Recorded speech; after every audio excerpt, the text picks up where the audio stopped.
اعوذ باللہ من الشیطان الرجیم، بسم اللہ الرحمن الرحیم۔ جماعت ششم اسلامیات میں آپ سب کو خوش آمدید کہتے ہیں، اور ہم امید کرتے ہیں ہمارے پیارے بچے جو پچھلے ہم نے اسباق پڑھائے ہیں وہ سارے انہوں نے درجہ بدرجہ یاد کر لیے ہوں گے، ان کو سمجھ لیا ہوگا۔ آتے ہیں سبق کی طرف۔ سبق نمبر 4، غزوہ احد، حاصلات تعلم۔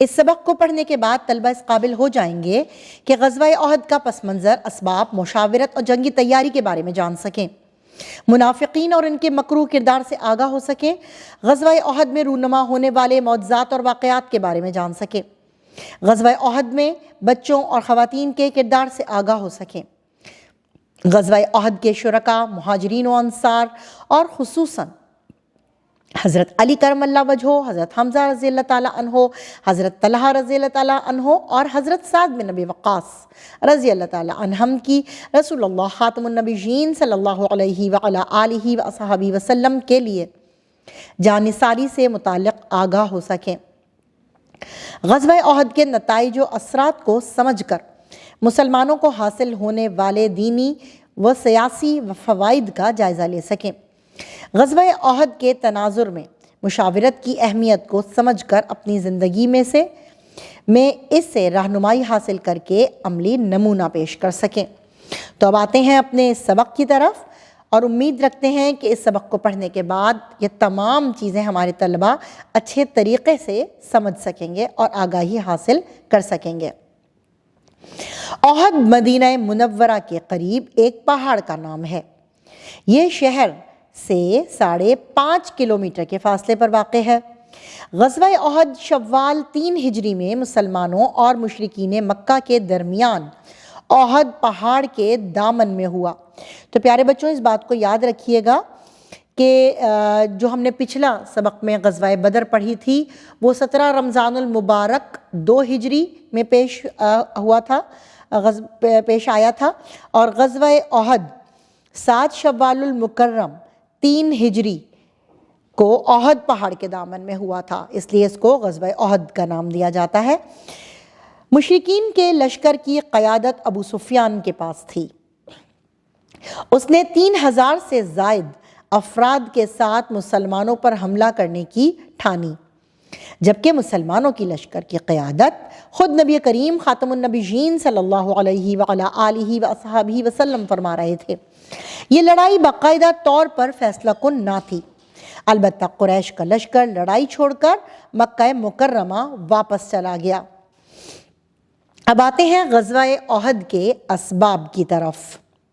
جیسا کہ آپ سارے پیارے بچے جانتے ہیں کہ غزوہ بدر میں مسلمانوں کو شاندار فتح نصیب ہوئی تھی، اور غزوہ بدر میں شکست کھانے کے بعد مشرکین مکہ غصے میں تھے اور اپنی شکست کا بدلہ بھی لینا چاہتے تھے۔ تو ایک تو یہ بنیادی سبب ہے مسلمانوں کے ساتھ لڑنے کا۔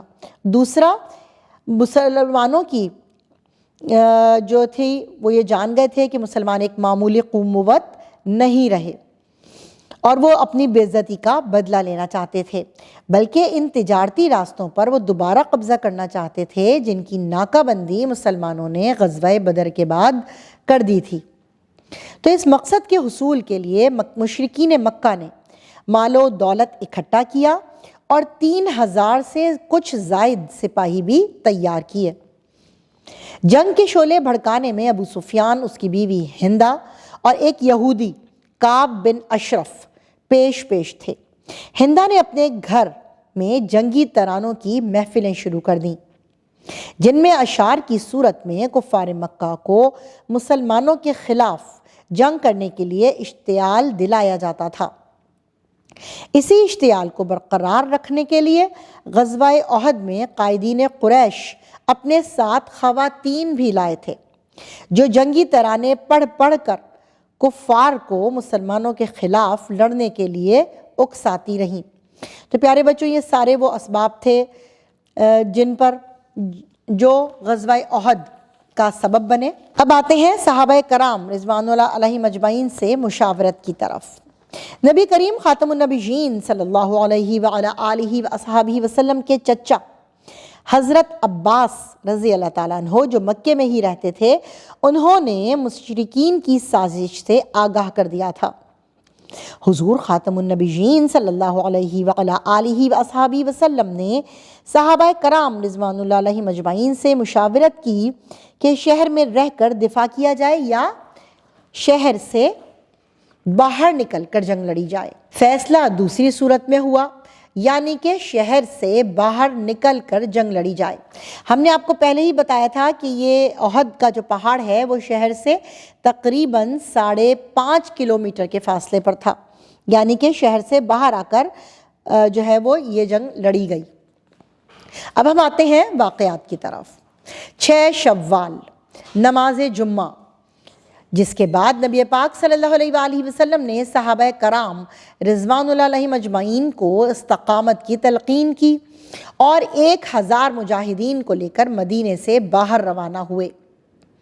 منافقین کا سردار عبداللہ بن ابی بن سلول تقریباً 300 افراد کے ساتھ مسلمانوں سے علیحدہ ہو گیا اور یہ بہانہ بنایا کہ شہر کے اندر رہ کر جنگ لڑنے کا اس کا مشورہ نہیں مانا گیا۔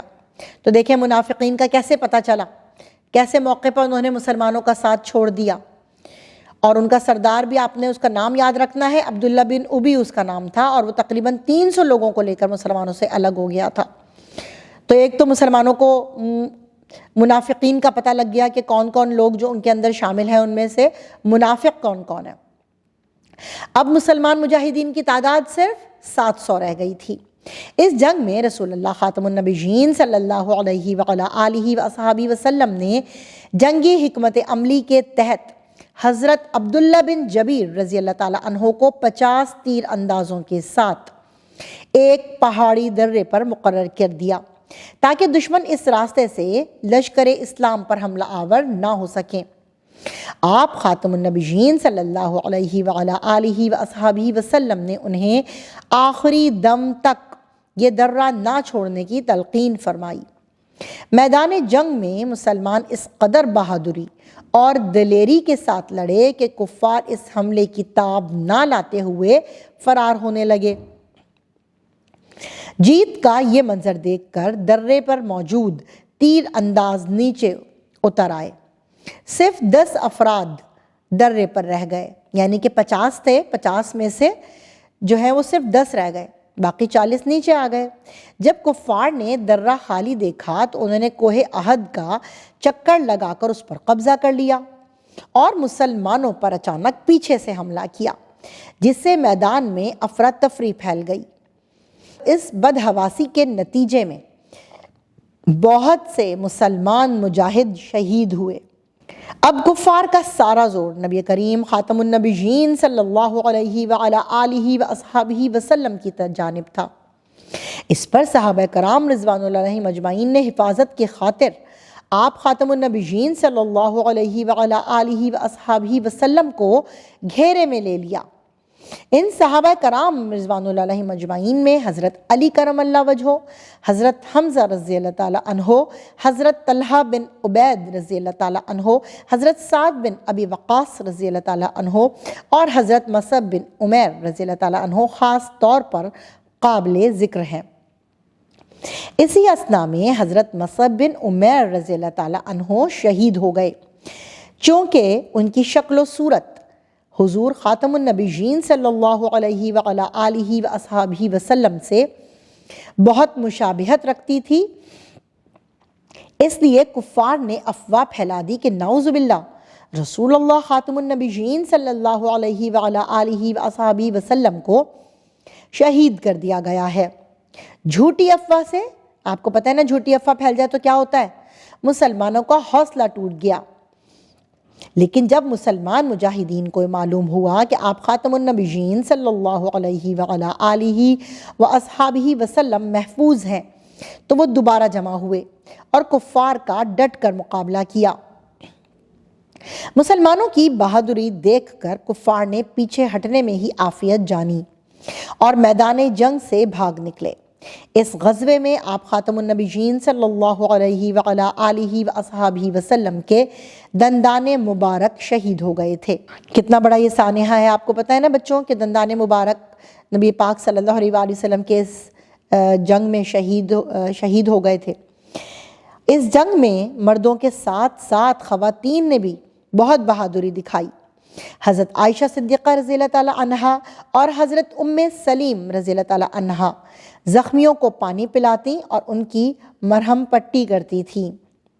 کفار کے حملے کے نتیجے میں جب رسول اللہ خاتم النبیین صلی اللہ علیہ وعلا آلہ وصحبہ وسلم کے پاس چند صحابہ کرام رضوان اللہ علیہ مجمعین رہ گئے تو حضرت ام عمارہ رضی اللہ تعالیٰ عنہا نے کمال شجاعت کا مظاہرہ کیا اور کفار کے حملوں کو روکنے کے لیے آپ صلی اللہ علیہ وعلا آلہ وصحبہ وسلم کے لیے ڈھال بن گئیں۔ حضرت فاطمہ الزہرا رضی اللہ تعالیٰ عنہا نے نبی کریم خاتم النبیین صلی اللہ علیہ وعلا آلہ وصحبہ وسلم کے زخموں کو صاف کیا اور چٹائی کا ایک ٹکڑا جلا کر اس کی راکھ زخموں پر رکھی، جس سے زخموں سے خون نکلنا بند ہو گیا۔ اب ہم آتے ہیں غزوہ احد کے نتائج کی طرف۔ اس غزوے میں سب سے پہلا اور بڑا نقصان رسول اللہ خاتم النبیین صلی اللہ علیہ وعلا آلہ وصحبہ وسلم کا زخمی ہونا ہے۔ دوسرا بڑا نقصان حضرت حمزہ رضی اللہ تعالیٰ عنہ کی شہادت ہے، اور تیسرا نقصان 70 صحابہ کرام رضوان اللہ علیہ مجمعین کا شہید ہو جانا ہے۔ جبکہ پیارے بچوں، آپ کو پتہ ہے کافروں کے صرف 22 آدمی یعنی کہ 22 آدمی ہی مارے گئے تھے۔ غزوہ احد میں رسول اللہ خاتم النبیین صلی اللہ علیہ وآلہ وسلم کی حکم عدولی کی وجہ سے یہ تمام نقصانات ہوئے، کیونکہ نبی پاک صلی اللہ علیہ وآلہ وسلم کا حکم نہیں مانا تھا، انہوں نے اطاعت نہیں کی تھی پیارے رسول پاک صلی اللہ علیہ وآلہ وسلم کی، اور ان کی ہدایات کو بھی فراموش کر دیا تھا۔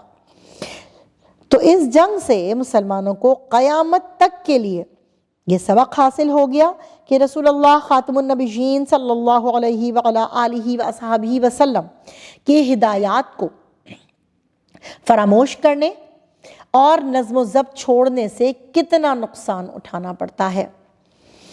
دوسری بات بچوں یہ کہ اس لڑائی میں، جیسے کہ میں نے آپ کو پہلے بھی بتایا تھا، کہ منافقین بھی کھل کر سامنے آ گئے تھے، اور ان کی وجہ سے جو مسلمانوں کو جو بھی نقصان ہو رہا تھا وہ بھی ختم ہو گیا۔ اس لیے ہمیں بھی تمام معاملات میں رسول اللہ خاتم النبیین صلی اللہ علیہ وعلا آلہ وصحبہ وسلم کی اطاعت کرنی چاہیے۔ اسی میں کامیابی و کامرانی کا مضمر ہے۔ اسی کے ساتھ ہم اپنے اس لیکچر کا اختتام کرتے ہیں۔ جی پیارے بچوں، مجھے پوری امید ہے کہ ہمارے بچوں نے اس سبق سے بہت کچھ سیکھا ہوگا۔ اسی کے ساتھ اس سبق کا اختتام کرتے ہیں اور ملتے ہیں نئے سبق کے ساتھ۔ اللہ حافظ۔